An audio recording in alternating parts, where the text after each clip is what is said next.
Hi guys, so I just uploaded the Action Comics number 2 video. So instead of going straight to number 3, I'm gonna read the first Satara story.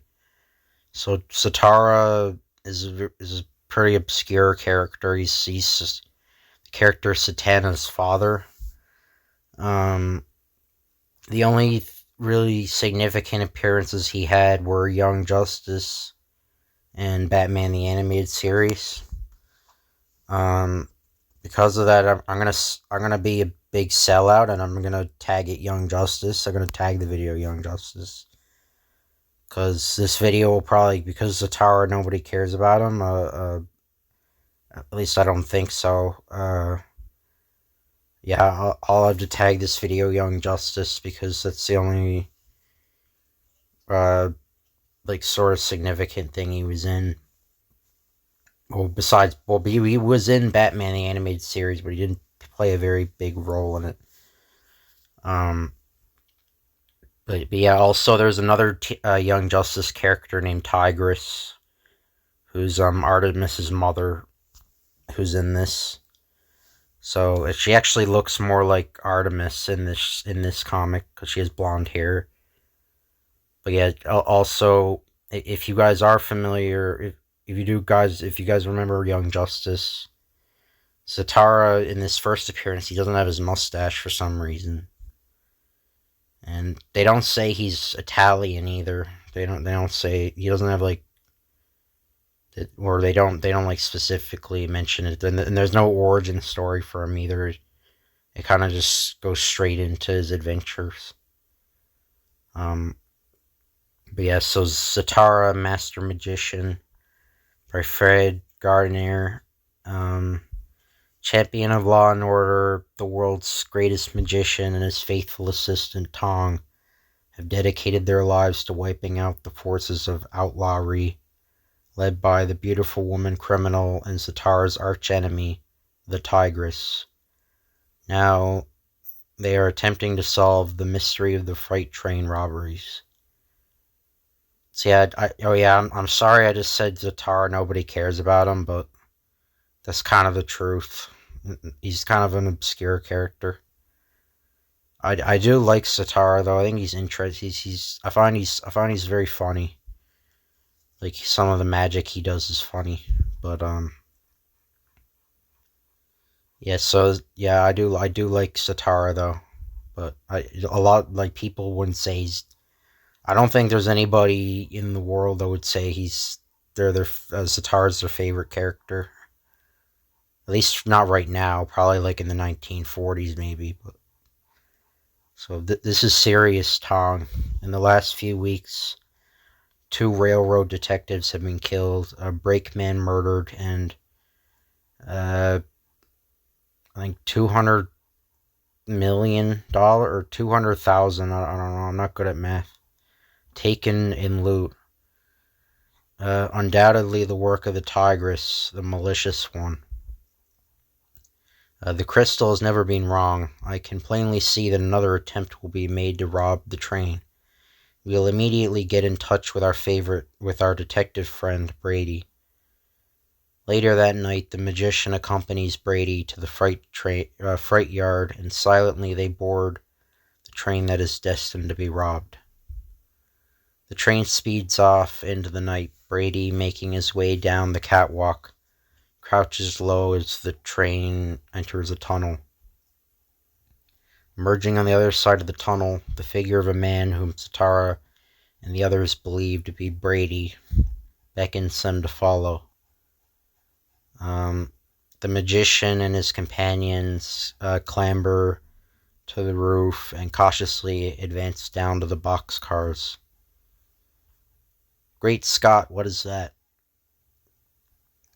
Yeah, I don't know. Sitar might have a gun here. I don't know. It's a wand or a gun.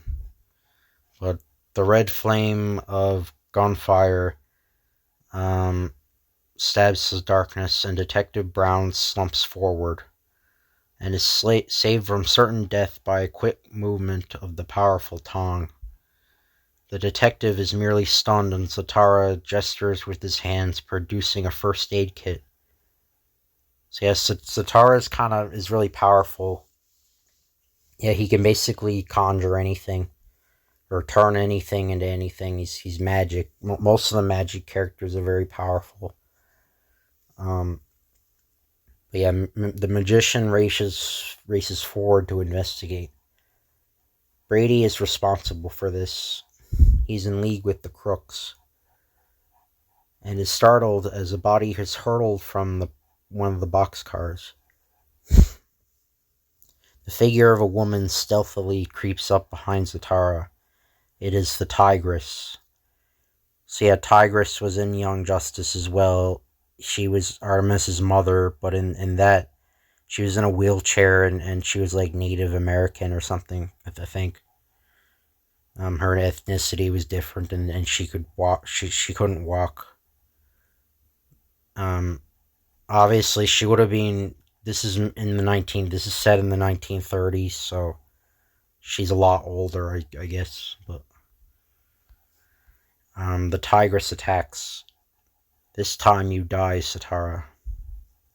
She kind of looks like a pirate, I guess. Yeah, I think she wore a mask. Later on, she wore a mask. But with a powerful lunge, she shoves the magician from the speeding train. But Zatara's magical powers save him, and he floats gently down to earth and lands softly in the underbrush along the tracks. The train rushes off into the night, and the magician, making his way back along the tracks, comes upon the body of Brady. If Brady was crooked, he certainly paid the penalty. Meanwhile, Tong succeeds in warning the engineer in the train, grinds to a halt. The state police hurry to investigate this latest outrage. But Captain Kennedy, I'm sure Brady wasn't connected with this mob. I'm sorry, Satana, but Satara, sorry, but the facts indicate that Brady was guilty. Several hours later, let's take a look at these cars. We may find something. Very good, Master. Look, a chalk mark. And this is the car from which Brady was thrown to his death. Master, I believe we shall soon encounter the person who is in aid of this most dangerous tigress. Back in the freight yard, Zatara happens to meet Babcock, the train inspector. Listen, fella, I wouldn't be surprised if you were in on this just as much as Brady was. Babcock is the man that holds the solution to this mystery. I'm going to round up this gang of robbers. The Tigress is at the bottom of all this. Also, I'm going to prove Brady was on the level, and a credit to your force. Captain, the train leaves at midnight, and I have a plan that may snare the Tigress. The valuables are distributed all over the train, just like you told me to do, mister. That's fine. Master, I saw many evil-looking men go into a shack back there. I'll go down and take a look at them. Meanwhile, Tong, you go ahead and help Captain Kennedy with those boxes. They're the crooks, all right. If I can get them under the spell until the police carry out my plans, then we can catch them red-handed. It says Chew Cut Plug. I guess that's the name of the bar or whatever. Zatara bursts in on the group and casts a hypnotic spell over the thugs. So like with what Satana does, he says things backwards and it creates like magic. So it'd be like U Ira Wan Ni Yim Rop. So in backwards that would be you are now in my power. So that's that. Now to find the Tigress. So it's you, Zatara. The crooks are released from the spell. And what do we do? Bump him off? I'll take care of him, Monk. Well, Master Magician, I finally got you, and I'm going to make it uncomfortably warm for you. This looks like my finish, but the one thing I'm sure of is that Tong and Captain Kennedy will nab these fellows when they try to rob the train tonight.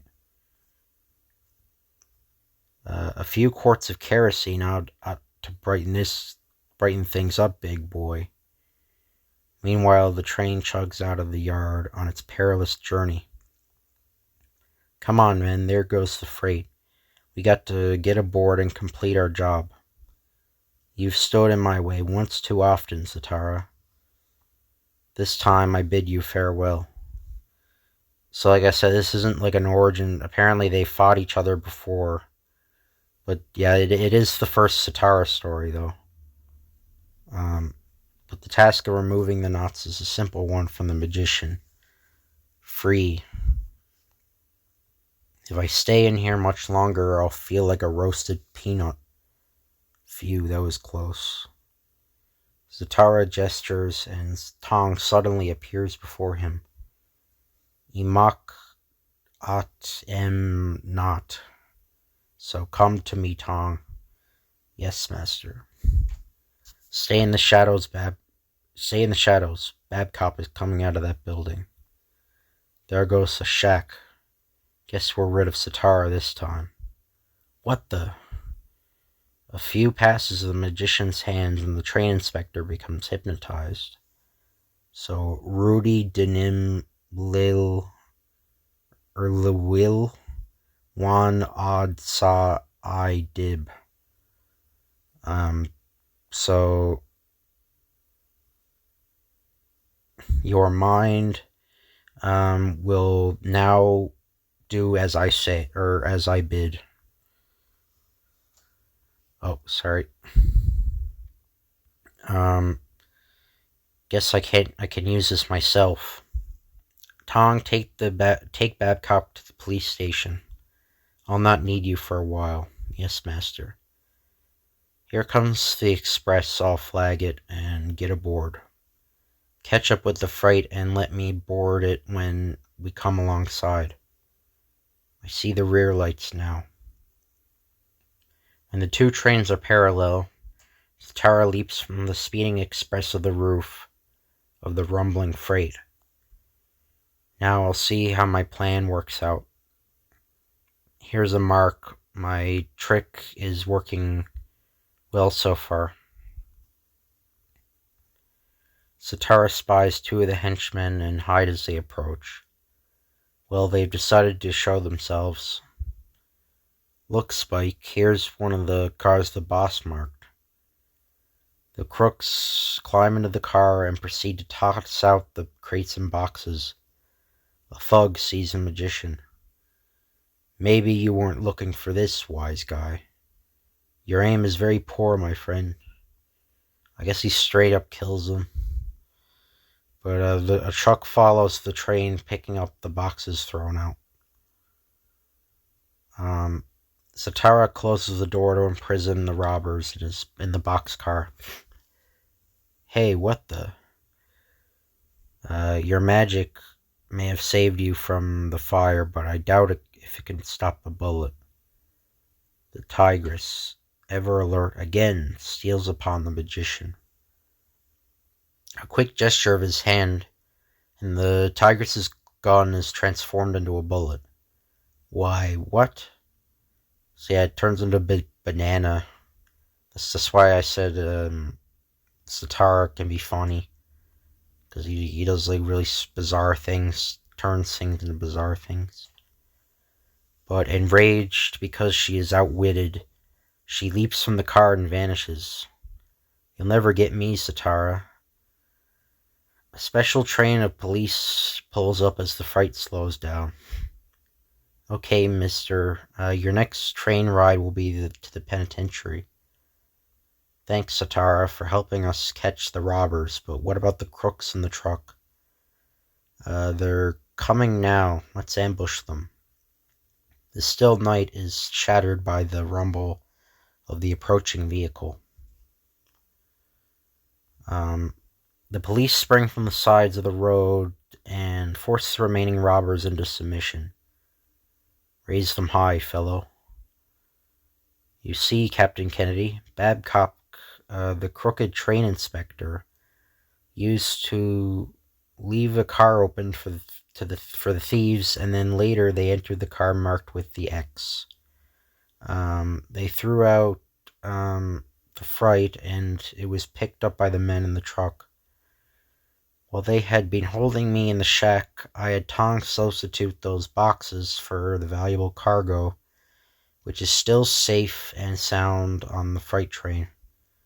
So Babcock tipped them off. Correct, and Tong has them now at the police station back in town. Back in the station house, Babcock confesses Brady's innocence. No, Brady was... Sorry. Yeah, I'm really... For some reason when I talk, I get really nasally. I don't know why. Sorry about that, but anyway. So no, Brady wasn't in with us. They bumped him off that night. We went through the tunnel. One of the boys put on his hat and coat and motioned you to come ahead. Congratulations, Zatara. You certainly aided the cause of justice. Too bad the Tigress is still at large. Thank you, Captain. Well, that closes this case. Now to watch where the Tigress strikes next. This humble person seeks a bit of sleep before the next Tigress hunt. So I don't know next issue if he fights the Tigress or not. I'm gonna look into the comic where if he ever if he ever arrests Tigress. You know, Tigress kind of reminds me of like Catwoman, but without like the romantic thing, without any like romance stuff. That's what she reminds me of. But anyway, I hope you guys enjoyed this video. I'm sorry I was really nasally compared to the last one. I don't know. I have a problem with it. I don't know, but yeah. If you want me to read a comic, just ask me. I can read any comic if it's over 10 years or within 10. Not within 10 years. If it's like 2013, I'll read it, but I can't read any comic within the last 10 years because, again, I don't want to get copyright strike. But yeah, anyway, I'll see you guys later.